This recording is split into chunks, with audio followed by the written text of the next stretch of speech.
Hello students, today we will discuss ICSE 10th class geography, lesson number 6, natural vegetation of India.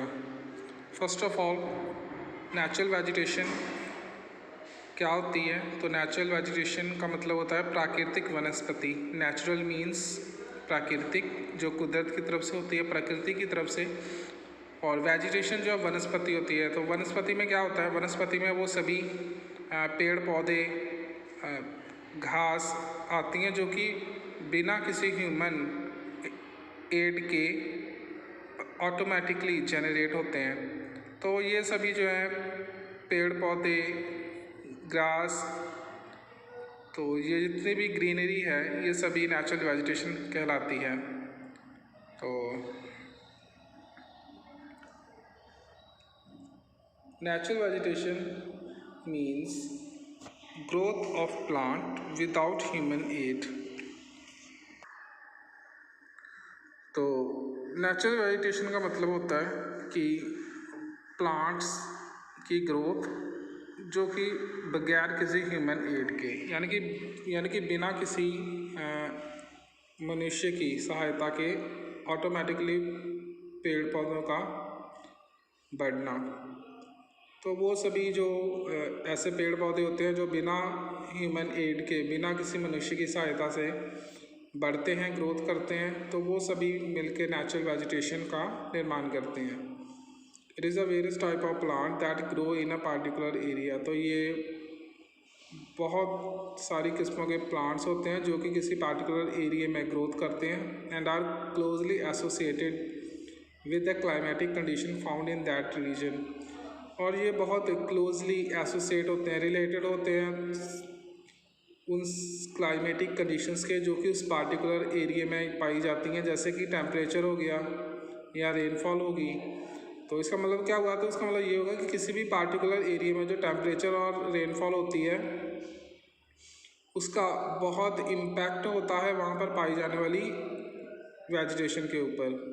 These conditions are not the same everywhere. तो ये condition सब जगह एक समान नहीं होती। The tropic of cancer divide India into 2 climatic region. तो जो ट्रॉपिक ऑफ कैंसर है वो इंडिया को 2 क्लाइमेटिक रीजन्स में डिवाइड करती है। The northern part of India enjoys cooler climate of the temperate belt. तो जो नॉर्दर्न पार्ट है इंडिया का वो कूल क्लाइमेट टेम्परेट बेल्ट का इंजॉय करता है, while the southern part is in the warmer tropical belt. जबकि जो साउथर्न पार्ट है वो वार्मर ट्रॉपिकल बेल्ट में स्थित है। Therefore coniferous trees are found in the cooler climatic zone of the Himalayas। तो coniferous जो ट्रीज़ होते हैं उन्हें शंकुधारी वृक्ष कहा जाता है। तो इसलिए जो coniferous ट्रीज़ हैं वो हिमालयाज़ की कूल क्लाइमेटिक जोन में पाए जाते हैं। The Himalayas act as a barrier for the cold wind. तो जो हिमालय है वो एक बैरियर के तौर पे, एक रुकावट के तौर पे काम करता है उन ठंडी हवाओं के लिए कमिंग फ्रॉम द नॉर्थ, जो कि नॉर्थ साइड से इंडिया में एंटर करती हैं। And at the same time they obstruct the monsoon wind. और उसी समय ही ये जो मानसून विंड्स हैं उनको भी ऑब्स्ट्रक्ट करता है, जिससे इंडिया में जो है मानसून की जो कंडीशंस हैं वो देखने को मिलती हैं। Thus entire India enjoys tropical monsoon climate. तो इस तरीके से पूरा इंडिया जो है वो ट्रॉपिकल मानसून क्लाइमेट को एंजॉय करता है। रिलीफ और mountain ranges in India also play a crucial role in the distribution of rainfall. तो क्रूशियल का मतलब होता है महत्वपूर्ण। तो रिलीफ और माउंटेन रेंजेस, रिलीफ मैंने आपको पहले ही बताया, तो जितने भी धरातल के ऊपर जितने भी जोग्राफिकल स्ट्रक्चर्स हैं, चाहे वो प्लेन्स हैं, माउंटेन हैं, वैलीज़ हैं, तो वो सभी जो है वो रिलीफ, उनकी कंबाइंड फॉर्म रिलीफ कहलाती है। तो जो रिलीफ और माउंटेन रेंजेस हैं इंडिया में वो भी एक बहुत इम्पॉर्टेंट रोल प्ले करती है रेनफॉल के डिस्ट्रीब्यूशन में। The windward slope of the mountain receive more rainfall. तो जो विंडवर्ड स्लॉप्स हैं इंडिया में वो ज़्यादा रेनफॉल रिसीव करते हैं, while the leeward side receive far lesser rainfall. जबकि जो लीवर्ड साइड है वो काफ़ी कम रेनफॉल रिसीव करती हैं। The variation in the rainfall pattern and other climatic conditions directly affect the kind of natural vegetation found in these regions. तो जो variation है, जो विभिन्नताएँ हैं रेनफॉल में और दूसरी क्लाइमेटिक कंडीशंस में, वो डायरेक्टली अफेक्ट डालती हैं जो नेचुरल वेजिटेशन है उसकी काइंड के ऊपर। तो ये सारा नेचुरल वेजिटेशन का मैप है जो कि इंडिया में देखने को मिलता है। इंडिया में कौन सी जगह पर कौन सी वेजिटेशन पाई जाती है वो आपको इस मैप से शो हो जाएगा। अब बात करते हैं टाइप्स की। तो मेजर टाइप्स वेजिटेशन की जो मेजर टाइप्स इंडिया में पाई जाती हैं वो देखें कौन कौन सी हैं। तो पहले tropical evergreen forest, tropical deciduous और माउंटेन फॉरेस्ट, तो इनको ट्रॉपिकल डिसीडियस और माउंटेन फॉरेस्ट कहा जाता है। ट्रॉपिकल ड्राई फॉरेस्ट और ट्रॉपिकल डेजर्ट वेजिटेशन, तो डेल्टा और टाइडल या literal forest and mountain forest. तो पहले बात करते हैं ट्रॉपिकल एवरग्रीन फॉरेस्ट की। तो क्लाइमेटिक कंडीशन क्या ज़रूरी होती है इसके लिए। तो सबसे पहले जो रेनफॉल है वो 250 सेंटीमीटर से ज़्यादा होनी चाहिए। टेम्परेचर जो है एवरेज वो 25 से 27 डिग्री सेल्सियस होना चाहिए और जो ह्यूमिडिटी है वो 77% से भी ज़्यादा। तो इम्पॉर्टेंट कैरेक्टरिस्टिक्स देख लेते हैं इनकी कैसी होती है। तो they are found in the regions of heavy rainfall, तो ये वहाँ पर पाए जाते हैं इस किस्म के जो ट्रीज़ हैं जहाँ पर कि बहुत ज़्यादा हैवी रेनफॉल होती है, भारी बारिश होती है। Hence they are also termed as rain forest, यही कारण है कि इनको रेन फॉरेस्ट भी कहा जाता है। Due to the availability of ample sunshine and abundance of water, trees grow very tall. तो प्रॉपर मात्रा में इनको सनशाइन और वाटर जो है अवेलेबल होता है, यही कारण है कि जो ट्रीज़ हैं बहुत टॉल हो जाते हैं। Some of them exceed than the height of 60 metre, इनमें से कई बार तो 60 मीटर से भी ज़्यादा ऊंची हाइट के ट्रीज़ हो जाते हैं। दीज आर डेंस फॉरेस्ट, तो ये काफ़ी घने जंगल होते हैं। The dense canopy of tall trees obstruct the sunlight from reaching the ground. तो कैनोपी जो है वो कैनोपी वृक्षों का झुंड होता है सारा। तो जो ये घना झुंड होता है यहाँ पर पाए जाने वाले वृक्षों का, तो वो क्या करते हैं कि सनलाइट जो है उसको ऑब्स्ट्रक्ट करते हैं, रोक लेते हैं धरती पर पहुँचने से। These forest have maximum biodiversity, तो इन जंगलों में ज़्यादा बायोडाइवर्सिटी पाई जाती है। अब बायोडाइवर्सिटी क्या है? तो बायोडाइवर्सिटी एक कंडीशन है जिसमें कि कई तरह के पेड़ पौधे और जीव जंतु जो हैं वो पाए जाते हैं। Numerous types of plant, animal and insects are found in these forest, तो कई किस्म के प्लांट्स, एनिमल और जो इंसेक्ट्स हैं वो पाए जाते हैं इन फॉरेस्ट में। The trees of these forest do not have a fix time, तो जो फॉर फ्लावरिंग एंड फ्रूटेशन, तो जो ट्रीज़ हैं इन फॉरेस्ट में पाए जाते हैं उनका कोई फिक्स टाइम नहीं है अपने फ्लावर्स को और फ्रूट्स को क्रिएट करने का। Therefore the forest appear green throughout the year, तो यही कारण है कि जो फॉरेस्ट है वो सारा साल ही ग्रीन यानी कि हरे भरे नज़र आते हैं। Most of the trees of these forest yield fine grand hard durable timber, ज़्यादा करके जो ट्रीज़ पाए जाते हैं यहाँ पर तो उनकी जो लकड़ी है वो फाइन ग्रेन्ड, काफ़ी हार्ड और ड्यूरेबल किस्म की होती है।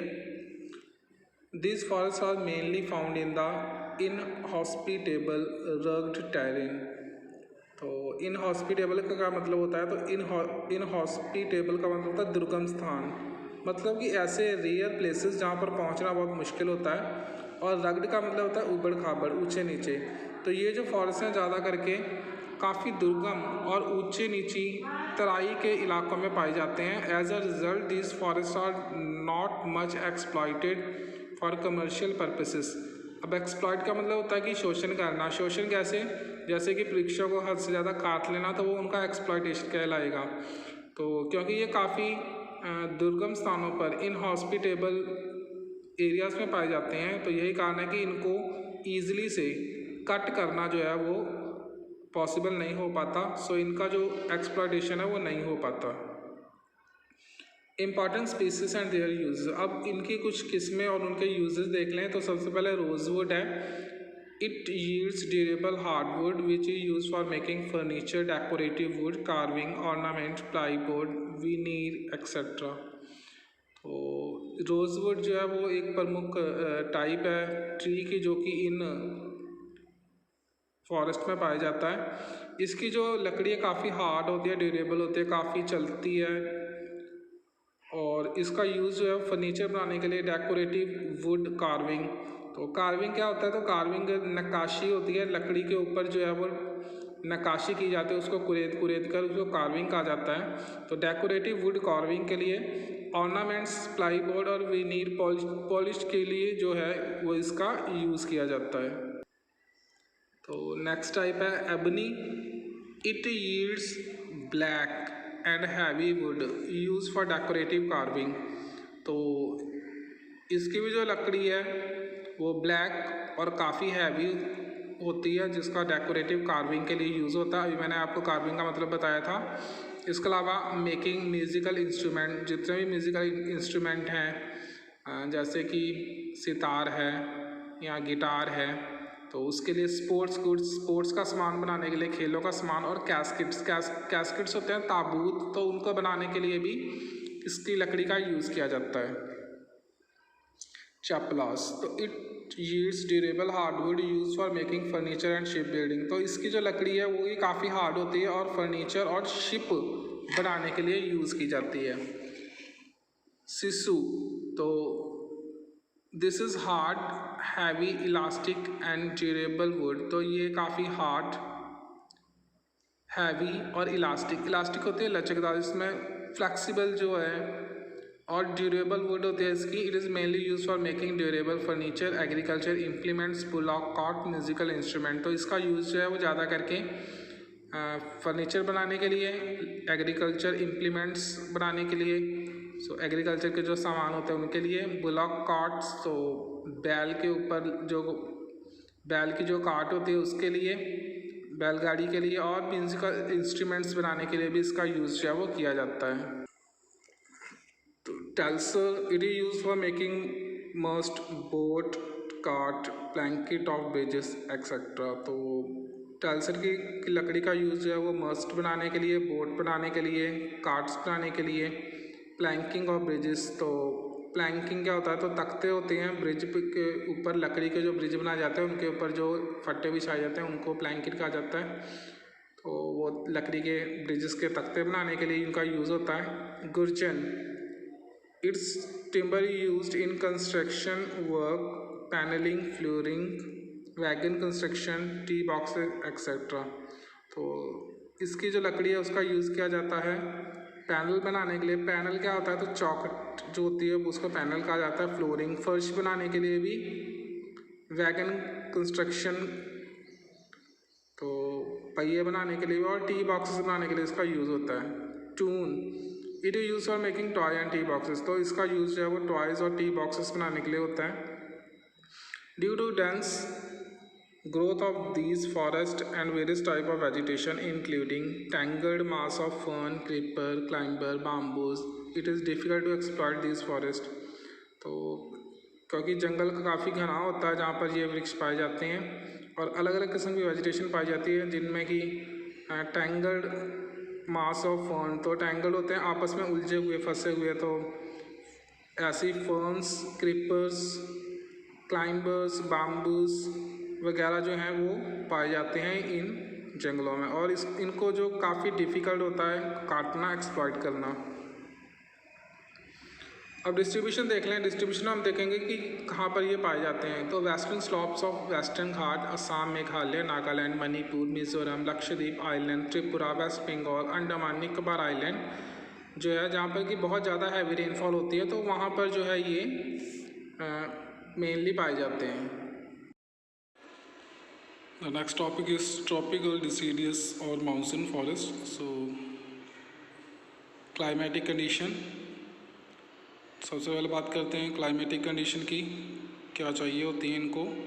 तो रेनफॉल जो है वो 100 से 200 सेंटीमीटर, एवरेज टेम्परेचर जो है 24 से 27 डिग्री सेल्सियस, और ह्यूमिडिटी जो है वो 60 से 80% के बीच में। तो अब इम्पॉर्टेंट कैरेक्टरिस्टिक्स देख लें इनकी क्या होती है। these trees shed their leaves for about 2 to 3 weeks in March to April in order to conserve water. तो ये जो ट्रीज़ हैं ये अपने जो पत्ते हैं लीव्स हैं उनको तकरीबन 2 से 3 वीक्स में मार्च से अप्रैल के बीच में गिरा देते हैं ताकि वाटर को कंजर्व कर सकें.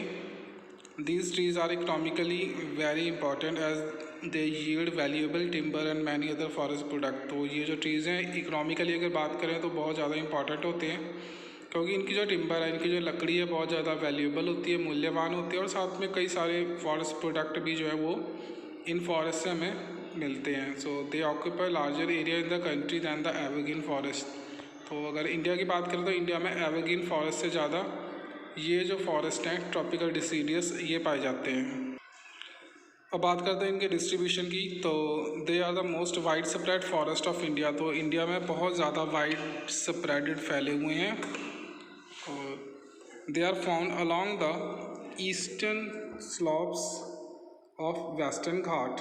तो ये ज़्यादा करके वेस्टर्न घाट के ईस्टर्न स्लोप्स में in the foot hills of the Himalayas की फुट हिल में, Chota Nagpur plateau, Bihar, Uttar Pradesh, north east state and Andaman Nicobar में जो ज़्यादा पाए जाते हैं. Next topic is tropical dry deciduous forest. Tropical dry deciduous forest are found in the less moist tropical region receiving 70 centimetre to less than 100 centimetre of rainfall and average temperature ranging between 23 to 27 degree Celsius. तो ये जो forest है ये ज़्यादा करके कम moisture वाले tropical regions में पाए जाते हैं जहाँ पर जो 70 सेंटीमीटर से लेकर 100 सेंटीमीटर्स के बीच में रेनफॉल और एवरेज टेम्परेचर 23 से 27 डिग्री सेल्सियस के बीच में पाया जाता है. और relative humidity of 50 to less than 60%. तो जो ह्यूमिडिटी की अगर बात करें तो 50 से 60% से कम इन एरियाज में पाई जाती है. The trees in this forest are most scattered. तो जो ट्रीज़ होते हैं इन एरियाज़ में वो बहुत ज़्यादा फैले होते हैं. स्कैटर्ड का मतलब होता है फैले होना. अब इम्पॉर्टेंट स्पीसीज और यूजेस की बात करें तो tropical deciduous dry deciduous forest में पहले सबसे बात करेंगे तेंदू की. The leaves of tendu are used to wrap bidi. तो इसकी जो पत्ते हैं तेंदू के ये यूज़ किए जाते हैं बीड़ीज को रैप करने के लिए. आगे बात करते हैं ट्रॉपिकल ड्राई फॉरेस्ट या ट्रॉपिकल डेजर्ट फॉरेस्ट की. तो they are also called tropical thorn forest. तो इनको ट्रॉपिकल थॉर्न फॉरेस्ट भी कहा जाता है. क्लाइमेटिक कंडीशन की बात कर लें तो rainfall less than 50 centimetre, average temperature 25 to 27 degree Celsius, relative humidity जो है बिलो 50%. और कैरेक्टरिस्टिक्स की बात कर लें तो trees are of smaller size with scrub like appearance. तो जो ट्रीज़ होते हैं वो उनका साइज थोड़ा कम होता है और उन पर स्क्रब जैसी अपीयरेंस जो है वो नज़र आती है. They have long root to tap moisture from sub soil level. तो ज़मीन के नीचे से गहराई से मॉइस्चर रिटेन करने के लिए इनके जो जड़ें हैं काफ़ी लंबी होती हैं. The leaves are small and thorny. तो जो पत्ते हैं वो छोटे होते हैं और थॉर्नी यानी कि कांटे वाले होते हैं. Which enable them to face the dry climate. जो कि उन्हें इसे लाइक बनाते हैं कि वो ड्राई क्लाइमेट को फेस कर सकें. And to protect themselves from animal. और अपने आप को एनिमल से बचा सकें ताकि एनिमल उन्हें खाए ना. They are also called xerophytes. इनको ज़ेरोफाइट्स प्लांट्स भी कहा जाता है. अब इसकी स्पीसीज की बात कर ले तो सबसे पहले babool. It yields a type of gum. तो ये एक गम जैसी टाइप होती है ट्रीज़ की विच हैज़ मेडिसिनल वैल्यू. जिसकी की मेडिसिनल वैल्यू भी है यानी कि कई सारी मेडिसिन बनाने में इसका यूज़ किया जाता है. The bark provide material for tanning of leather. इसके अलावा इसकी जो ऊपरी छाल होती है, ऊपरी कवरिंग होती है वो लेदर के तौर पर भी यूज़ की जाती है. Date palm. They are found in the semi arid region. तो ये सेमी एरिड रीजन में पाए जाते हैं where the availability of water is relative more. जहाँ पर पानी जो है वो थोड़ा ज़्यादा पाया जाता है. The yield dates. तो जो किस्म है ये डेट्स है, एक किस्म का फ्रूट होता है. It is also use as a decoction for medication against cold, sore throat, fever etcetera. तो कई सारे मेडिकेशनल वैल्यूज हैं इसकी। कोल्ड के लिए, सोर थ्रॉट और फीवर में मेडिसिन बनाने के लिए। तो अगली जो टाइप है वो है cacti. This is of very little human use. इसका मनुष्य के लिए बहुत कम यूज़ होता है। It is mainly use for fencing. इसका ज़रूरत जो है वो सिर्फ फेंस करने के लिए जो है वो होती है, यानी कि आले दुआले बाड़ाबंदी करने के लिए। Neem, its bark, root and leaves are of great medicinal value for treatment against ulcer. तो इसकी नीम की जो छाल होती है, जो उसकी रूट्स होती हैं और जो उसके लीव्स होते हैं, उनका बहुत ज़्यादा मेडिसिनल यूज़ होता है कई सारी ट्रीटमेंट्स के लिए, जैसे कि ulcer, allergy, chicken pox, diabetes और बहुत सारी अदर डाइजीज़ में। Apart from this it is also an important ingredient in the manufacture of various beauty product. तो इसके अलावा कई सारे ब्यूटी प्रोडक्ट में भी इसको एक इंग्रेडिएंट के तौर पर यूज़ किया जाता है। आगे बात करते हैं बेर।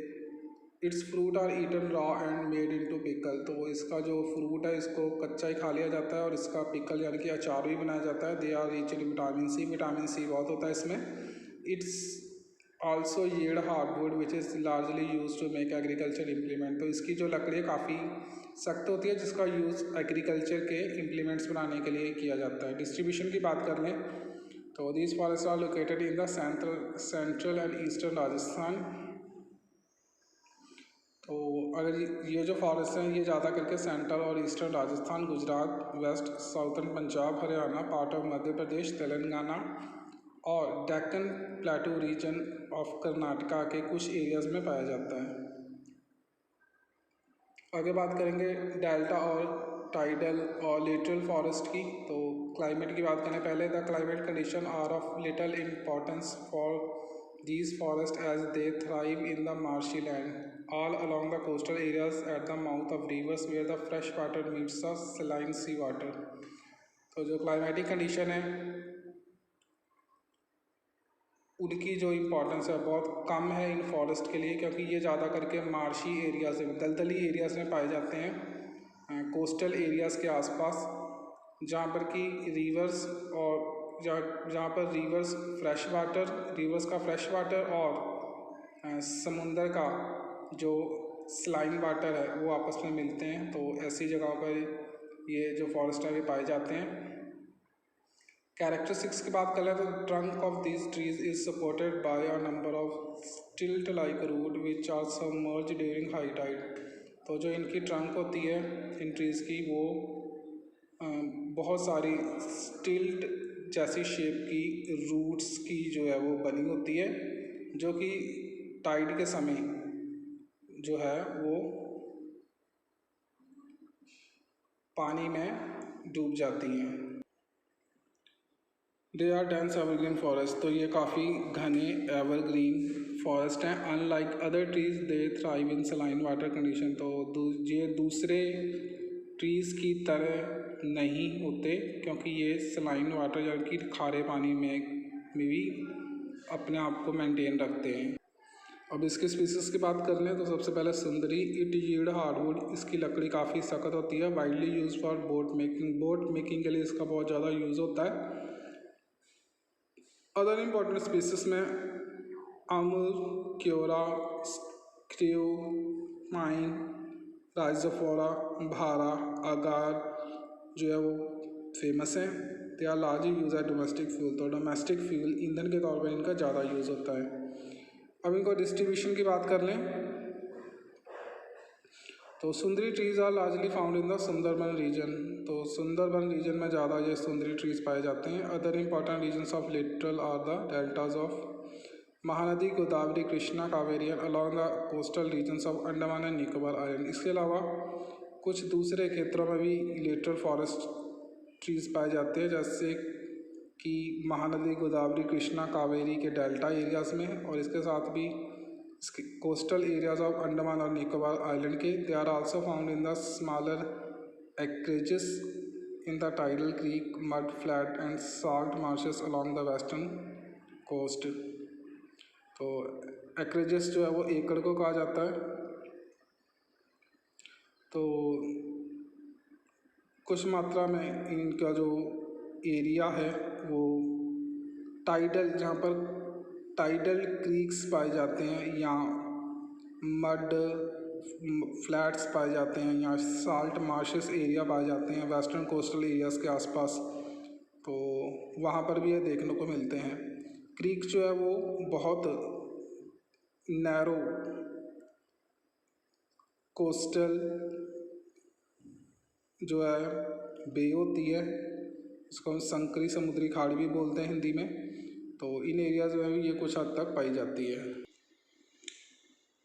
तो आगे बात करते हैं माउंटेन फॉरेस्ट की। तो टेम्परेचर डिफर विद अल्टीट्यूड, जैसे जैसे ऊंचाई जो है समुद्र तल से वो ज़्यादा होती है तो टेम्परेचर में जो है डिफरेंसेस देखने को मिलते हैं। This also affect the natural vegetation at varying altitude. तो यही कारण है कि अलग अलग अल्टीट्यूड पर पाई जाने वाली जो वेजिटेशन है उसमें चेंजेस इसी कारण से हमें दिखाई देते हैं। Mountain forest can be broadly classified as, तो जो माउंटेन फॉरेस्ट है हम उनको आगे बांट सकते हैं कुछ भागों में, जैसे कि the northern mountain forest, the Himalayas moist temperate forest, the Himalayan dry temperate forest, the alpine forest. अब इनकी क्लाइमेटिक कंडीशन की बात कर लें तो रेनफॉल जो है इनको 100 से मोर देन 300 सेंटीमीटर तक जो है वो चाहिए होती है। एवरेज टेम्परेचर की बात कर लें तो less than 13 degree Celsius. Humidity की बात करें तो जनरली 55 से 65%।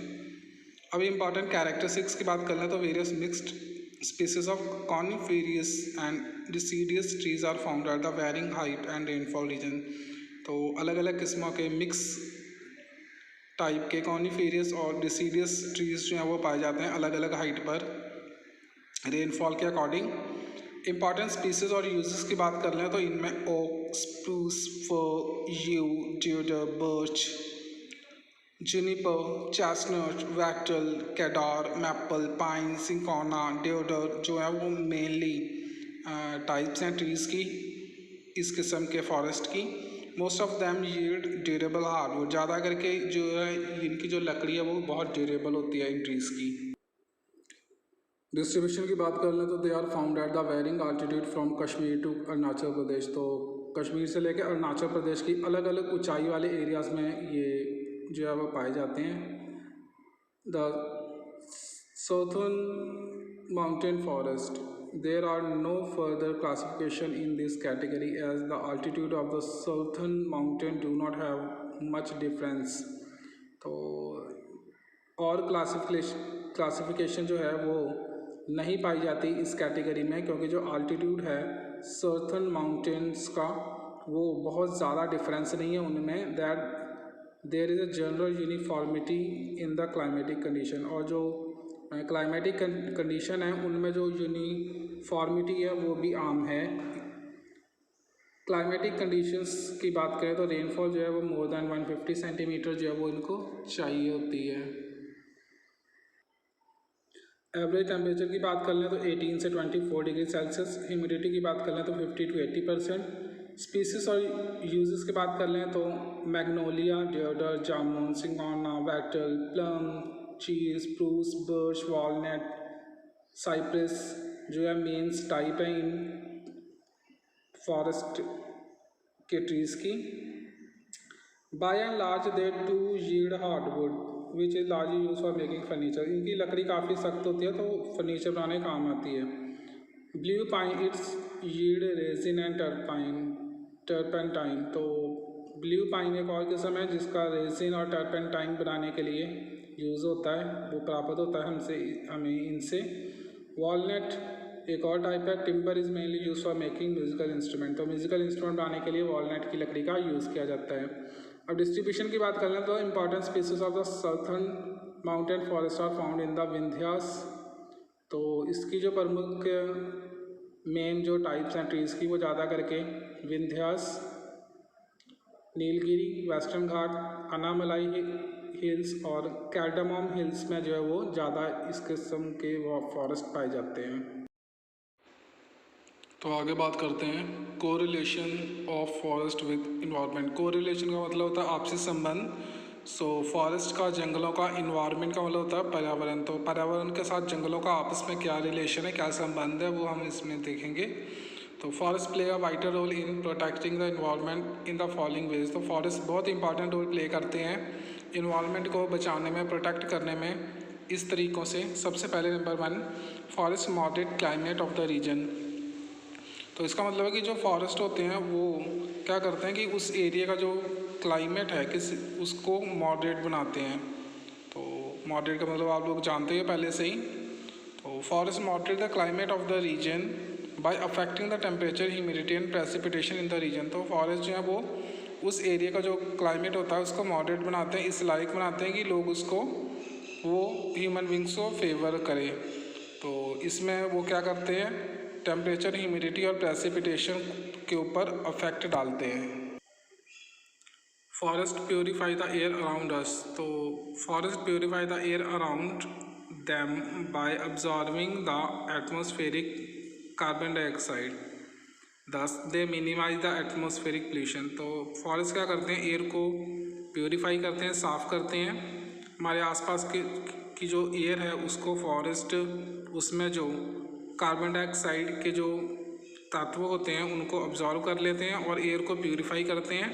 इस तरीके से वो क्या करते हैं, एटमॉस्फेरिक प्रेशर को कम करते हैं। Trees act as a wind breaker. तो trees break the velocity of wind and running water, thus they minimise the soil erosion. तो ट्रीज़ क्या करते हैं कि वो तेज़ चलती हुई विंड यानी कि हवा और पानी के बहते हुए तेज़ फ्लो को कम करते हैं, रोकते हैं, जिससे क्या होता है कि जो सॉइल जो है वो खुरती नहीं है, तो वो सॉइल एरोशन को कम करते हैं। Trees reduce run of and increase percolation. Trees assist greater percolation of water into the ground by reducing surface run of. तो ट्रीज़ क्या करते हैं, ज़मीन के नीचे जो पानी का लेवल है उसको बढ़ाते हैं, क्योंकि जो सरफेस, अर्थ के सरफेस के ऊपर जो तेज़ पानी का बहाव है ये उसको कम करते हैं। और उससे क्या होता है कि पानी, वो जो पानी है वो ज़मीन सोख लेती है, पर्कुलेट कर लेती है अपने अंदर, तो उससे ग्राउंड टेबल जो है वो बढ़ता है। Thus they raise the ground water table. तो जो ग्राउंड वाटर टेबल है वो बढ़ता है इस तरह। Humus enhances soil fertility. The decade vegetative matter make the soil more fertile. तो जो वेजिटेटिव वेस्टेज होती है जब वो डीके हो जाती है तो क्या होता है कि वो ह्यूमस में कन्वर्ट हो जाती है, जिससे वो सॉइल की जो फर्टिलिटी है उसको बढ़ाते हैं। Trees provide habitation to fauna. अब फौना क्या होता है, तो फौना जो है जितने भी जंगली जीव जंतु हैं उनको फौना बोला जाता है। उसी तरीके से फ्लोरा, फ्लोरा जितनी भी वेजिटेशन है उसको फ्लोरा कहा जाता है। हम पहले भी इसको कर चुके हैं, फ्लोरा एंड फौना, तो जंगली जीव जंतु और पेड़ पौधे। तो forest provide habitation to a large variety of birds and animal and other wild life. तो जो फॉरेस्ट है वो क्या करते हैं, बहुत बड़ी मात्रा में पेड़, बर्ड्स को, एनिमल्स को और दूसरे जीव जंतुओं को रहने के लिए घर या हैबिटेशन प्रोवाइड करते हैं। Trees act as resource provider.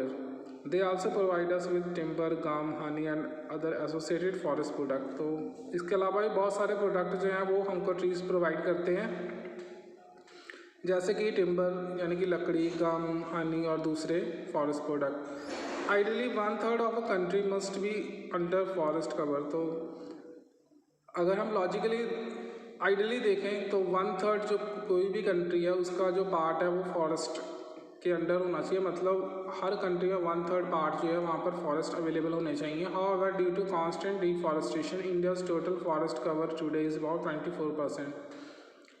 यह पर लगातार जंगलों की कटाई के कारण भारत में इस समय जो फॉरेस्ट कवर है वो सिर्फ 24% ही रह गया है। तो आगे बात करते हैं need for forest conservation. Forest conservation का मतलब है कि जंगलों का संरक्षण यानी कि जंगलों को बचाना, कंजर्व करना, प्रोटेक्ट करना। तो क्या ज़रूरत है कि जंगलों को प्रोटेक्ट किया जाए या फॉरेस्ट कंजर्वेशन की जाए। As per the recommendation of the national forest policy of India 1952, तो national forest policy of India 1952 की रिकमेंडेशन के बेस पर 33% of the country's land area must be under the forest cover. तो India का 33% जो land area है वो वहाँ पर जंगल होने ज़रूरी हैं। Mean while India's present forest cover is less than 24%, परंतु इस समय भारत में अगर बात करें तो सिर्फ 24% ही जंगल जो हैं वो इंडिया में अवेलेबल है against the world average of 35%। और वर्ल्ड में जो एवरेज है वो 35% है फॉरेस्ट की। तो वर्ल्ड की 35% फॉरेस्ट कवर के मुकाबले में इंडिया में इस समय 24% ही जो एरिया है वो फॉरेस्ट के कवर्ड है। In about 50% of the existing forest area the tribals are granted the right of free grazing and cutting trees for firewood and for personal consumption। तो तकरीबन 50% जो मौजूदा फॉरेस्ट एरिया है उनमें जो ट्राइबल कम्युनिटी हैं, जो जनजाति समुदाय के लोग हैं, उनको ये अधिकार दिया गया है कि वो अपने कैटल्स को फ्री ग्रेजिंग करा लें, ट्रीज़ कट कर लें अपने फायरवुड के लिए और अपने पर्सनल यूज़ के लिए ईंधन के तौर पे। Often they misuse this privileges by selling the timber cut on the pretext of personal use to other in the market. ज़्यादा करके वो क्या करते हैं, इस अधिकार का दुरुपयोग करते हैं, मिस यूज़ करते हैं और क्या करते हैं कि लकड़ी काट के उसको बेच देते हैं पर्सनल यूज़ के नाम पर। India being an agrarian country, तो इंडिया एक एग्रेरियन कंट्री। एग्रेरियन का मतलब होता है खेती बाड़ी, मैंने पहले भी बताया आपको, एग्रीकल्चर कंट्री है India with tropical monsoon climate. और जो क्लाइमेट है इंडिया का वो ट्रॉपिकल मानसून किस्म का है। Its top soil conservation, maintenance of soil fertility and ground water replenishment largely depend on vegetation cover. तो इसकी जो टॉप सॉइल कंजर्वेशन है, यानी कि इसकी टॉप सॉइल का जो प्रोटेक्शन है, सॉइल फर्टिलिटी की जो मेंटेनेंस है और जो ग्राउंड लेवल पर पानी की जो पुनर्भराई है वो डिपेंड करती है वेजिटेशन कवर के ऊपर। क्योंकि लगातार पानी का यूज़ हम कर रहे हैं, अलग अलग कामों के लिए करते हैं, तो पानी के सोर्सेस भी कम होते जा रहे हैं। उनको कवर अप करने के लिए हम जो है मोस्टली वेजिटेशन कवर के ऊपर डिपेंडेड हैं। The rising population and it's demand for various forest product put further strain on और एक्सिस्टिंग फॉरेस्ट। तो बढ़ती हुई पॉपुलेशन और उनकी जो डिमांड है अलग अलग फॉरेस्ट प्रोडक्ट के लिए, वो क्या कर रही है कि हमारे जो जंगल है उनके ऊपर बहुत ज़्यादा प्रेशर डाल रही है। क्योंकि डिमांड जो है फॉरेस्ट प्रोडक्ट की वो बहुत ज़्यादा बढ़ गई है आबादी के बढ़ने से। The dwindling number and the fast extinction of various species of wildlife is another important concern of every responsible citizen। इसके अलावा लगातार घटती हुई जंगली जीव जंतुओं की जो गिनती है वो भी एक बहुत इम्पॉर्टेंट मुद्दा है हर जिम्मेवार नागरिक के लिए। Keeping these and many more concerns in mind, it is very essential that we adopt appropriate and effective steps for forest conservation। तो इन सभी बातों को और दूसरे सभी मुद्दों को ध्यान में रखते हुए ये बहुत ज़रूरी है कि हम कुछ ऐसे उचित और प्रभावशाली स्टेप्स जो है वो उठाएं ताकि जो जंगल है उनको बचाया जा सके। नाउ कंजर्वेशन ऑफ फॉरेस्ट, तो जंगलों का बचाव या संरक्षण। Some of the steps that can be taken to conserve our fast depleting forest reserves are as follows। तो कुछ प्रभावशाली कदम जो हैं वो हमको उठाने पड़ेंगे ताकि हम जंगलों को, तेज़ी से ख़त्म हो रहे जंगलों को बचा सकें। जैसे कि check on indiscriminate deforestation by implementing strict laws in this direction. तो ये चेक करना पड़ेगा कि कहाँ पर जंगलों की अंधाधुंध कटाई हो रही है और इसके लिए हमें स्ट्रिक्ट लॉ जो है, स्ट्रिक्ट कानून जो है वो लागू करना पड़ेगा इस दिशा में। Increasing forest cover by undertaking reforestation and afforestation. तो फॉरेस्ट कवर जो वो बढ़ाना पड़ेगा और उसके लिए रीफॉरेस्टेशन और अफॉरेस्टेशन जैसे जो प्रोसेसेस हैं उनका हम यूज़ कर सकते हैं, उनको बढ़ावा दे सकते हैं। Restriction on over grazing, so over grazing हद से ज़्यादा जो डंगरों की चराई है, पशुओं की जो चराई है उसके ऊपर बैन लगा के। Total ban on shifting cultivation, इसके अलावा जो झूम खेती है या शिफ्टिंग कल्टीवेशन है उसके ऊपर टोटल बैन लगा के। Providing cheap and alternative sources of energy to the rural population, सस्ते और अल्टरनेटिव सोर्सेज एनर्जी के रूरल पॉपुलेशन को प्रोवाइड करा के, ताकि फायरवुड के लिए उनकी जो डिपेंडेंस है फॉरेस्ट पर वो कम हो जाए। Ensuring reforestation when an existing forest cover is removed for any justifiable reason. So इस बात का भी ध्यान रखें कि अगर हमें किसी भी पर्याप्त कारण से अगर हमने किसी जंगल को ख़त्म किया या वृक्षों को काटा है तो उसकी जगह पर उससे ज़्यादा वृक्ष या जंगल जो है वो हमें लगाने चाहिए। हम ऐसा प्रयास करके भी जंगलों को बचा सकते हैं। Adopting scientific method to contain forest fire, इसके अलावा साइंटिफिक मेथड्स यूज़ कर सकते हैं ताकि फॉरेस्ट में जो फायर लग जाती है ऑटोमेटिकली उसको रोका जा सके। Increasing people's participation in this regard by bringing the necessary awareness among them regarding the need and benefit of forest to humanity. For example, one Mahotsav, तो लोगों का जो पार्टिसिपेशन है वो बढ़ा के, ताकि उनमें प्रॉपर अवेयरनेस आए, जागृति आए जंगलों के प्रति, ट्रीज़ के प्रति, उनकी ज़रूरत के प्रति और उनके बेनिफिट्स के प्रति, और मनुष्यता का उसके लिए क्या रोल है, ये सब बातें उनको समझा के लोगों का ध्यान जो है वो सॉइल फॉरेस्ट कंजर्वेशन की तरफ बढ़ाना। और उसके लिए वन महोत्सव जैसे जो प्रोग्राम हैं उनमें लोगों की पार्टिसिपेशन को इंश्योर करना। Planting sapling along the road, river and canal banks and on other open land, इसके अलावा रोड, रिवर, कैनाल बैंक्स और दूसरे ओपन एरियाज़ में नए प्लांट्स लगाना। तो ये वो इम्पॉर्टेंट स्टेप्स हैं जिनको हम यूज़ करके जंगलों को ख़त्म होने से बचा सकते हैं। अब आगे बात करते हैं नेशनल फॉरेस्ट पॉलिसी या राष्ट्रीय जंगल नीति की। The national forest policy adopted by the government of India in 1952। तो नेशनल फॉरेस्ट पॉलिसी जो है जो गवर्नमेंट ऑफ इंडिया ने 1952 में अडॉप्ट की थी, वॉज लेटर अमेंडेड इन 1988। तो बाद में 1988 में उससे कुछ सुधार किए गए। With the view of implementing the task of protecting our forest resources more effectively, इस बात को ध्यान में रखते हुए कि जंगलों को बचाने का जो कार्य है उसको प्रभावी ढंग से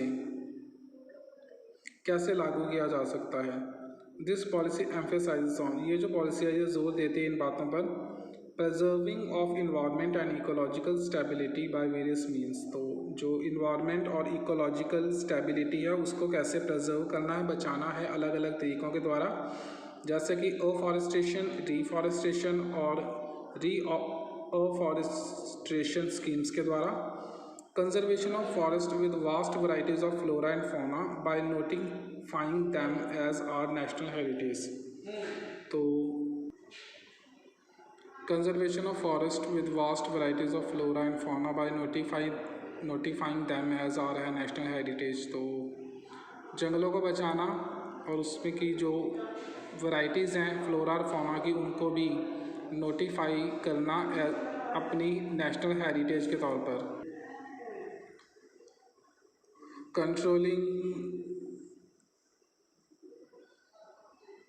control of soil erosion in the catchment area of river, lakes and reservoirs. तो जो सॉइल एरोशन है रिवर, लेक्स और रिजर्वर्स के आसपास उनको कंट्रोल करना। Controlling the spread of desert by planting sapling on the peripheries of desert area. तो रेगिस्तान को बनने से फैलना, ज़्यादा से ज़्यादा पौधे लगाकर, maximising substitution of wood as a source of fuel by providing affordable alternative such as biogas, solar energy to rural population.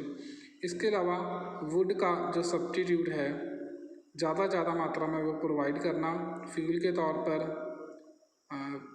Affordable alternatives के तौर पे, जैसे कि बायोगैस, सोलर एनर्जी के रूप में रूरल पॉपुलेशन को, creating awareness among the people regarding the need of conserve our forest. तो लोगों में जागृति लाना कि कैसे वो अपने फॉरेस्ट को कंजर्व कर सकते हैं। Involvement of educational institutions in program such as Van Mahotsav. तो जो एजुकेशनल इंस्टीट्यूशंस हैं उनकी इन्वॉल्वमेंट को पक्का करना वन महोत्सव जैसे प्रोग्राम्स में। Restriction on deforestation in urban areas by developing green belt. तो जो डिफॉरेस्टेशन है उसको रिस्ट्रिक्ट करना अर्बन एरियाज में ग्रीन बेल्ट्स लगा के। ensuring that industries adopt anti-pollution measures by bringing the land around them under the forest cover। तो इस बात को पक्का करना कि जो इंडस्ट्रीज़ हैं वो एंटी पोल्यूशन मेजर्स को अडॉप्ट करें, इस तरह का सिस्टम बना के कि जो फॉरेस्ट है वो उनके उद्योगों के आसपास हों। अब बात करते हैं सोशल फॉरेस्ट्री की। तो सामाजिक तौर पर forestry, the term social forestry was used for the first time in 1970। तो 1970 में पहली बार इस वर्ड का यूज़ किया गया था by the national commission on agriculture, national commission on agriculture के द्वारा। The main objective of this program was to promote tree raising program to supply firewood, timber and minor forest produce to rural population. तो जो main objective था इस programme का वो ये था कि प्रमोट करना, ज़्यादा से ज़्यादा ट्रीज़ को लगाना ताकि फायरवुड, टिम्बर और जो माइनर फॉरेस्ट प्रोडक्ट हैं उनकी सप्लाई रूरल पॉपुलेशन को की जा सके। Social forestry is classified into 4 categories. तो इसको हम 4 भागों में बांट सकते हैं: agro forestry, expansion forestry, rehabilitation of degraded forest and recreation forestry. तो आगे ऑब्जेक्टिव देखेंगे इसके क्या हैं।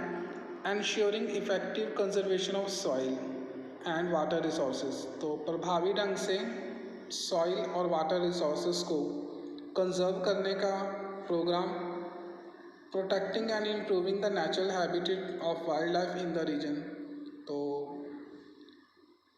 प्रोटेक्शन और सुधार नेचुरल हैबिटेट में वाइल्ड लाइफ के लिए उस पार्टिकुलर रीजन में।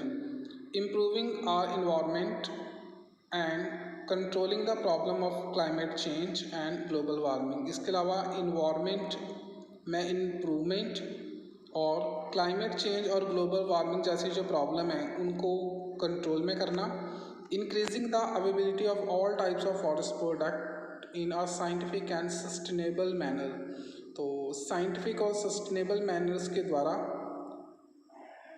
इंक्रीज करना सभी किस्म के फॉरेस्ट प्रोडक्ट को। Raising the underground water table which indirectly enhances the agriculture production. इसके अलावा जो अंडरग्राउंड वाटर टेबल है उसको बढ़ाना जो कि इनडायरेक्टली एग्रीकल्चर प्रोडक्शन को बढ़ाएगा। To help in the development of small scale and cottage industry in the rural area. तो रूरल एरिया में स्मॉल स्केल और कॉटेज इंडस्ट्री को डेवलप करना। Agro forestry is equal to agriculture plus forestry. This refer to the close association of crops and trees. तो इसका सीधा संबंध है फसलों और ट्रीज़ का आपसी close relation. This is achieved by the means of planting of trees near the agriculture plot. तो हम इसको अचीव कर सकते हैं ट्रीज़ लगा के एग्रीकल्चर प्लॉट्स के पास में। इसके अलावा अनयूज एरियाज़ पर, वेस्ट पैच ऑफ लैंड पर। In other words, agroforestry is a sustainable system of managing of a piece of land through combined production of agriculture crops तो दूसरे शब्द में बोला तो एग्रो फॉरेस्ट्री जो है वो एक सस्टेनेबल सिस्टम है जिसमें मैनेज किया जाता है किसी ज़मीन के टुकड़े को एग्रीकल्चर क्रॉप्स और फॉरेस्ट प्रोडक्ट के कंबाइन तौर पर, जिसमें एनिमल रेयरिंग यानी कि पशु पालना भी शामिल है, एंड दस making an efficient use of available land. और इस तरीके से हम उस ज़मीन का एक प्रभावशाली इफ़ेक्टिव वे से यूज़ भी कर सकते हैं। Objective of agro forestry to control soil addition and to enhance and maintain the natural fertility of soil. तो इसमें हम क्या करते हैं कि सॉइल एडिशन को कंट्रोल करने का प्रयास करते हैं और मेंटेन करते हैं और एनहांस करते हैं नेचुरल फर्टिलिटी सॉइल की, जो यानी कि मिट्टी की जो कुदरती उपजाऊपन है उसको बढ़ाने का प्रयास करते हैं। To reduce the pressure on natural forest to meet the demand for various forest product. जो प्रेशर है नेचुरल फॉरेस्ट के ऊपर अलग अलग प्रोडक्ट की डिमांड का, उसको कम करने का प्रयास। To optimize the benefit of available resources such as land, manpower, livestock, forest product etcetera without affecting the environment. इसके अलावा एक और चीज़ है जो इसका ऑब्जेक्टिव है और वो ये है कि जो बेनिफिट होते हैं हमें अवेलेबल रिसोर्सेज से, जैसे कि लैंड से, मैन पावर से, लाइफ स्टॉक से, फॉरेस्ट प्रोडक्ट से, उनको इफ़ेक्टिव और प्रभावशाली ढंग से उनसे बेनिफिट प्राप्त करने का प्रयास करना, इन्वायरमेंट पर या पर्यावरण को प्रभावित किए बिना। Next is community forestry. It is a part of social forestry which involve planting of sapling on community land with a view of providing benefit to the entire community. तो ये एक पार्ट है सोशल फॉरेस्ट्री का, जिसमें क्या किया जाता है कि प्लांट्स जो हैं वो लगाए जाते हैं कम्युनिटी लैंड पर, और इसमें इस बात को ध्यान में रखा जाता है कि जो बेनिफिट हैं वो पूरे समुदाय को, पूरी कम्युनिटी को मिले उस प्लांट के। To the forest department provide the necessary saplings. The protection of the forest is the responsibility of the community as a whole. कहता है इस प्रोसेस में फॉरेस्ट डिपार्टमेंट जो है वो प्लांट्स जो है वो प्रोवाइड करता है लोगों को, पर उस प्लांट के, उस फॉरेस्ट के जो रिस्पॉन्सिबिलिटी है वो पूरी समुदाय की होती है, पूरी कम्युनिटी की होती है। Commercial farm forestry, commercial important trees such as, तो कमर्शियल लेवल पर जो इम्पॉर्टेंट ट्रीज है, कमर्शियल जो है वो व्यापारिक या ट्रेडिंग पर्सपेक्टिव को गिना जाता है। तो कमर्शियल तौर पर जो इम्पॉर्टेंट ट्रीज है जैसे कि eucalyptus, poplars, casuarina are grown on the agriculture farm. तो ये एग्रीकल्चर फार्म पर ये जो टाइप्स हैं ट्रीज़ की वो लगाई जाती हैं along with the casual crop cultivation. तो क्रॉप कल्टीवेशन के साथ साथ ये जो कमर्शियल ट्रीज़ हैं इनको भी प्लॉट्स पर जो है वो लगाया जाता है कमर्शियल फार्म फॉरेस्ट्री में। नेक्स्ट है non commercial farm forestry. It is the growing of trees by farmer on their own land for their own use and not for commercial purpose. तो ये इसमें क्या किया जाता है कि जो फार्मर्स हैं वो ट्रीज़ लगाते हैं अपनी खुद की ज़मीन पर, अपने खुद के यूज़ के लिए, ना कि किसी कमर्शियल पर्पस के लिए। Generally these trees are grown on the margins of agricultural field wetlands. ज़्यादा करके जो ट्रीज़ हैं ये ज़्यादा करके एग्रीकल्चरल फील्ड्स में, प्रॉपर मार्जिन्स में या वेटलैंड्स पे लगाए जाते हैं। अर्बन फॉरेस्ट्री, तो growing of trees in and around urban areas for recreation, beautification and to minimize the environmental pollution is called urban forestry. तो अर्बन फॉरेस्ट्री क्या है? तो ये एक ऐसा सिस्टम है जिसमें कि ट्रीज़ जो हैं वो लगाए जाते हैं अर्बन एरियाज़ के आसपास ताकि वो एरियाज सुंदर नज़र आएँ और जो इन्वायरमेंटल पोल्यूशन है वो भी कम हो। तो अर्बन एरियाज़ में जो ट्रीज़ लगाए जाते हैं अर्बन एरियाज़ को सुंदर और वहाँ का पोल्यूशन कम करने के लिए तो हम उस प्रोसेस को अर्बन फॉरेस्ट्री बोलते हैं। तो इसके साथ ही आपका ये जो लेसन है ये यहाँ ख़त्म हो जाता है। आई होप काफ़ी इंटरेस्टिंग रहा है लेसन और आपको समझ भी आया है।